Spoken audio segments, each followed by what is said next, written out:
Il y a quelqu'un qui a partagé une mauvaise information sur l'islam. Et même dans ces cas-là, il faut toujours qu'on ait le bon soupçon. Ça veut dire qu'on ne va pas penser négativement de la personne sans preuve concrète, parce qu'on ne connaît pas les intentions des gens. Peut-être que la personne a grandi dans une famille qui lui a enseigné les mauvaises informations, et donc elle pense tout simplement bien faire en partageant cette information. Et notre rôle en tant que musulman est de préserver le Coran et la Sunna tel que ça a été révélé, tout en le faisant en douceur, avec de la bienveillance et en gardant toujours le bon soupçon. Et donc le poste concerné est celui-ci.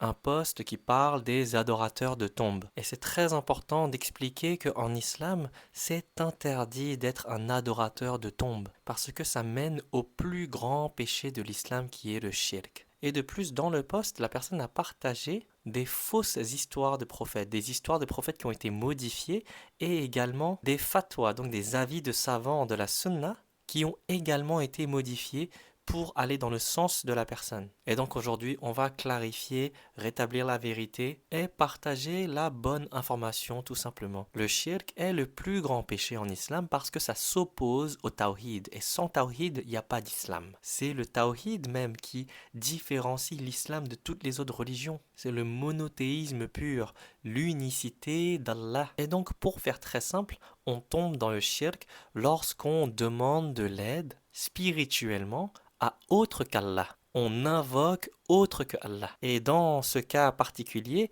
adorateur de tombe, c'est lorsque les gens ils vont à la tombe de quelqu'un, la tombe d'un croyant pieux, la tombe d'un imam, la tombe d'un prophète même. Et ils vont invoquer le prophète ou l'imam en demandant à la personne morte de faire passer un message à Allah, de demander de l'aide à cette personne pour que cette personne morte demande de l'aide pour nous à Allah. Et ça, c'est un des exemples de shirk, mais il y en a bien plus. Et donc, avant de continuer, je demande à Allah que cette vidéo, que ce rappel, que ma parole soit bénéfique pour les croyants. Et qu'Allah nous pardonne lorsqu'on tombe dans un péché, qu'on en soit conscient ou pas conscient. Dans la toute première surah du Coran, surah Al-Fatiha, Allah nous dit dans le 5e verset, c'est toi seul que nous adorons et c'est toi seul dont nous implorons secours. Donc avec ce verset, on peut déjà bien comprendre qu'on ne doit invoquer que Allah. Mais le souci, c'est que les adorateurs de tombes justifient leur acte en disant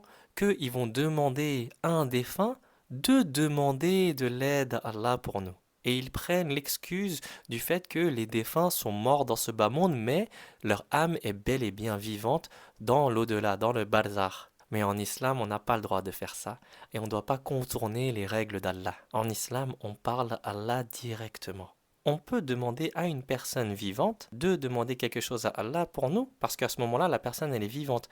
Mais on ne doit pas croire que la personne à qui on a demandé, qui est vivante et qui fait la dora pour nous, a le pouvoir d'exaucer les doras. Aucune personne n'a ce pouvoir-là. Il n'y a qu'Allah qui exauce les doigts. Et du coup, il y a une règle très stricte, c'est qu'on ne peut pas demander à un défunt de faire dora pour nous, même si leur âme est vivante dans le barzakh, dans l'au-delà. Et bien sûr, on doit toujours parler avec preuve, avec source, et donc je vais vous citer des passages du Coran, qui est la parole d'Allah qui a été préservée depuis plus de 1400 ans. Surat al-Jinn, ayat 18. Allah dit « Et que les mosquées sont consacrées à Allah ». N'invoquez donc personne avec Allah. Surat Al-An'am, ayat 40-41. Allah dit, voyez-vous si le châtiment d'Allah vous venait, ou si l'heure vous surprenait, invoqueriez-vous autre qu'Allah? Dites-le si vous êtes véridique. Bien au contraire, c'est lui que vous invoquez, et il dissipera, s'il veut, ceux qui vous fait appel et vous oublierez ceux que vous lui associez. Allah dit également dans Surat Al-Fatir, ayat 13-14. Tel est Allah, votre Seigneur, à lui appartient la royauté. Et ceux que vous invoquez en dehors de lui ne possèdent même pas la pellicule d'un noyau de date. Si vous les invoquez, ils n'entendent pas votre invocation. Et même s'ils entendaient, ils ne sauraient pas vous répondre. Et le jour du jugement, ils renieront votre association, shirk.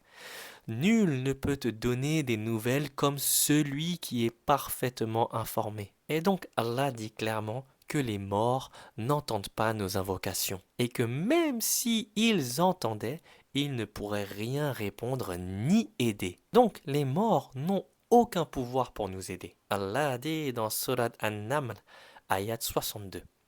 N'est-ce pas lui, Allah, qui exauce l'appel de celui qui est contraint par la détresse et qui enlève le mal, et qui fait de vous les successeurs sur la terre?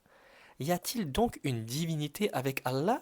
C'est rare que vous vous rappeliez. Et dans Surah Az-Zumar, ayat 44, Allah dit, dit, à Allah appartient toute intercession, à lui la royauté des cieux et de la terre, puis c'est vers lui que vous serez ramenés. Donc même l'intercession appartient uniquement à Allah.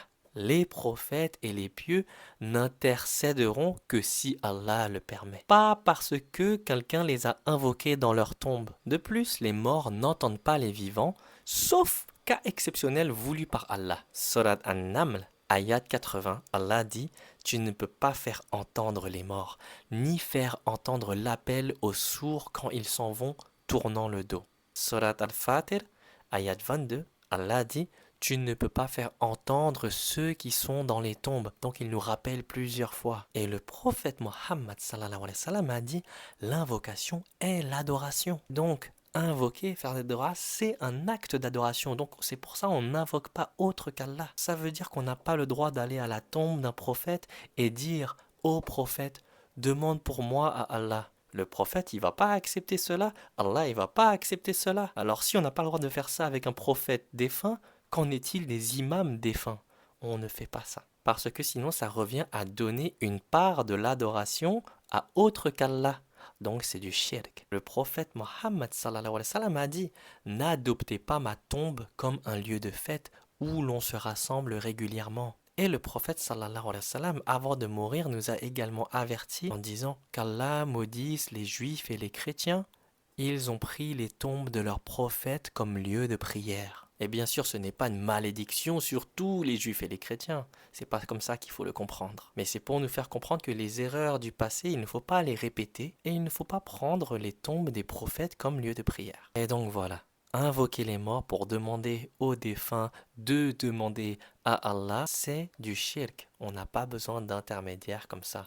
On peut demander à Allah directement. Les morts sont bel et bien dans le barzakh, donc c'est une barrière entre notre vie et l'au-delà, et ils n'ont aucun pouvoir sur la vie des vivants dans cette dunya. Le prophète Mohammed sallallahu alayhi wa sallam a interdit qu'on prenne sa tombe comme lieu d'adoration. Et un dernier rappel, le prophète Mohammed sallallahu alayhi wa sallam a dit « N'exagérez pas à mon sujet comme les chrétiens ont exagéré au sujet de Jésus, fils de Marie. Je ne suis qu'un serviteur. Alors dites le serviteur d'Allah et son messager. » Car les chrétiens ont commencé par demander à Jésus d'intercéder pour eux, puis ils l'ont élevé au rang de divinité.